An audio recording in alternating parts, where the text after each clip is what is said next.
E aí, pessoal, então o que aconteceu? Né? O Dr. Marcelo estava aqui olhando esse estudo, né, selecionou com muito cuidado essa super publicação, e a gente viu que em 5 semanas aqueles pacientes, né, com quadro agudo, com quadro muito sintomatológico de esquizofrenia, com sintomas positivos, tiveram em 5 semanas uma redução média de 20,6 pontos na PANSS. Então eles tiveram uma redução expressiva de 20 pontos, comparando com o placebo, que teve uma redução de 12 pontos. Pessoal, essa diferença, né, de quem tomou o Cobenfy e quem tomou o placebo é uma diferença expressiva que foi estatisticamente significativa. Ou seja, isso não se deve ao acaso, não se deve a outros fatores. Realmente o remédio foi superior ao placebo para a redução ou para a melhora dos sintomas de esquizofrenia. Isso é muito, muito interessante, com um P bastante significativo. Lembre você que na ciência a gente considera os valores de P significativo aqueles menores do que 0,05. A gente tem aqui um P bem menor do que 0,05. Então, veja, a gente consegue aí um primeiro grande resultado para o desfecho primário, que os pacientes apresentaram uma melhora na PANSS de maneira expressiva em comparação com o placebo. Só mais um comentário para você que gosta de artigos científicos. Todo mundo vai dizer assim, Pedro, mas o grupo placebo melhorou também, como que pode? Pessoal, o grupo placebo sempre melhora, porque existe um efeito na ciência que a gente chama de efeito placebo, né? Onde as pessoas, por fazerem parte de um protocolo, por tomarem uma medicação, acabam sempre tendo uma melhora clínica parcial. E aí, esse é um efeito aí ainda muito nebuloso, ninguém entende ao certo como ele acontece, por isso que a gente sempre tem que ver uma diferença significativa. O placebo vai ter queda ou vai ter melhora, mas será que o meu remédio, a droga que eu estou testando, teve uma melhora que foi estatisticamente superior ao placebo? Ou seja, ela melhorou o que o placebo melhoraria e mais um pouco para mostrar a força que aquele remédio tem.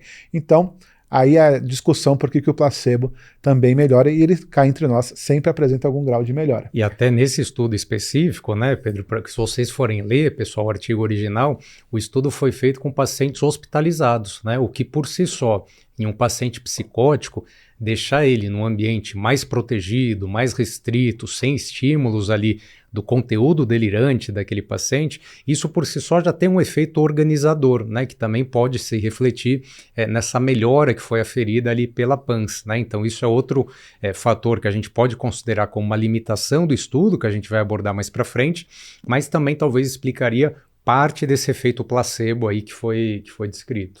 Perfeito, né? Como o Dr. Marcelo disse, pessoal, não acha ruim que tenha efeito placebo, o seu remédio precisa ser melhor ainda que o placebo. Tem uma coisa que é interessante, né, Pedro? A gente costuma entender aí o efeito placebo como nosso melhor amigo na prática clínica, né? É lógico que na pesquisa, a gente como pesquisador tenta de todas as formas tentar reduzir e mitigar o efeito placebo. Mas na clínica, pessoal, eu considero o placebo o meu melhor amigo, né? Então, quanto mais a gente conseguir ter ferramentas para auxiliar aquele paciente, isso é super bom, né? Isso é positivo. Tudo que for ajudar é ótimo para a gente, mas na pesquisa clínica isso é realmente uma luta eterna, né, do pesquisador contra o efeito placebo ali. Excelente, exatamente. E aí, pessoal, então o primeiro achado, o primeiro desfecho maravilhoso desse estudo é que realmente, né, o Cobenfy aí foi superior ao placebo para aqueles pacientes, como o Dr. Marcelo lembrou, que estão hospitalizados, mas apresentaram uma melhora do seu quadro de maneira significativa. Então isso foi um super achado. E a primeira molécula, pessoal, que consegue isso sem o efeito de antagonismo D2, né? Por isso que esse estudo está, sim, sendo considerado revolucionário, né, na psicofarmacologia e no tratamento da esquizofrenia. Exatamente, pessoal. Imagina que se testou uma nova teoria, uma nova maneira de olhar para a psicose, e do ponto de vista clínico ele foi relevante. Então está todo mundo aí muito satisfeito e ansioso para ver os desdobramentos. E aí, pessoal, uma vez que, beleza, ele funcionou, deu tudo certo, mas foi seguro? Porque lembra que parte, né, dessa discussão toda foi, olha, a gente vai usar uma molécula, né, que faz aí uma ação colinérgica, vamos ver se vai ter muito efeito adverso, afinal de contas, uma das justificativas para usar essa molécula é falar mal dos efeitos adversos dos bloqueadores dopaminérgicos. Se ela tiver mais efeito adverso, talvez não tenha tanta vantagem assim. E olha que legal, pessoal, vamos ver aí no slide. fomos estudar a segurança e a gente viu que os efeitos adversos mais comuns aí do Combem foram aqueles efeitos colinérgicos que a gente já esperava, né? Mas náusea em 19% dos casos, dispepsia, vômitos e constipação. Então veja que houve aí a presença de alguns efeitos adversos, mas que não posso dizer que são muito expressivos ou pouco expressivos. Para aquele paciente que experimenta isso de uma maneira muito angustiante, aquilo deve ser expressivo. Mas veja, eu não estou falando de parkinsonismo, de hiperprolactinemia, eu estou falando aqui de efeitos gastrointestinais. Poucos casos de efeitos motores extrapiramidais e ganho de peso. Então veja, efeito adverso, pessoal, sempre vai existir. Tem estudos que mostram que tem gente que toma placebo e tem efeito adverso. Então, o efeito adverso sempre vai existir, mas a gente tem que pôr aí na balança, né? Será que esses efeitos vão ser limitantes ou não? E aí, é claro, eu não estou dizendo que esse é um remédio 100% seguro, que não vai ter nenhum efeito adverso, isso não existe, mas para você já saber, quando chegar o remédio, quando eventualmente você tiver que usá-lo para um paciente ou for usá-lo, fique atento nesse perfil aí de efeitos adversos gastrointestinais. Isso para dizer o seguinte, né, pessoal, foi uma primeira grande pesquisa, provavelmente os laboratórios vão acabar mexendo aí nos antagonistas periféricos, regulando dose, purificando a molécula, fazendo ajustes, sempre mirando em diminuir efeito adverso.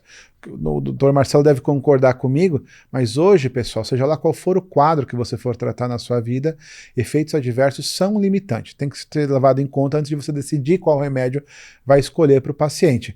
Mas me parece que, em comparação, aí, se você pensar com os antipsicóticos típicos ou atípicos, o efeito gastrointestinal não é algo tão limitante quanto seria, em média, os efeitos, né, de bloqueio dopaminérgico que a gente vê dos outros remédios. Né? A gente está mudando, né, Pedro, o perfil de efeitos colaterais, então a gente está mudando daqueles efeitos colaterais mais significativos em relação à lentificação, tremores, ganho de peso, aquilo que a gente vê mais nos pacientes ali em tratamento com as medicações antagonistas D2, e estamos mudando aí, pelo menos para essa molécula, para outro perfil de efeitos colaterais. Você acha que isso vai ser uma limitação, sim, Pedro, para o uso aí dos pacientes? Porque um dos objetivos dessa medicação é a gente conseguir melhorar as taxas de aderência. Vocês sabem que o maior motivo aí da reinternação do paciente com esquizofrenia é justamente a parada, né? A interrupção ali do uso da medicação antipsicótica. Então, talvez essa seja uma forma de melhorar a aderência. Com certeza. E aí, pessoal, olha que importante isso que o Marcelo está comentando, né? O grande problema hoje que a gente tem, os pacientes que estão tratando esquizofrenia, vem das complicações. O paciente, ele padece de síndrome metabólica. A gente sabe que hoje essa questão do impacto metabólico como efeito adverso dos remédios antipsicóticos, ele é muito grande, não é? Além da questão motora, que também é muito estigmatizante e limitante. Mas, no entanto, você tem que ficar atento. Por quê? Porque o paciente, quando começa com muita náusea, às vezes é limitante, eu tomo remédio, eu tenho náusea, eu não consigo tomar. Você tem que fazer um convencimento, ou na verdade uma psicoeducação com o paciente, para dizer, olha, esses efeitos podem diminuir, vamos manejar isso com outros sintomáticos, para garantir que aquele remédio vai no final do dia, na balança, ter mais benefícios do que problemas. Mas a gente sabe, gente, efeitos gastrointestinais, via de regra, são algo que impactam ou limitam um pouco o uso. Então não adianta eu achar que é um efeito menos grave do que ter parkinsonismo. Paciente que tem que tomar o remédio. Então, já fica uma sugestão. Para qualquer remédio que você for usar para o seu paciente que tem efeitos gastrointestinais, parta de uma boa psicoeducação. Orienta o paciente, você vai sentir isso, faça mudanças comportamentais, porque no final do dia o que a gente quer é que ele tome o remédio. Sim. Não é? Sim.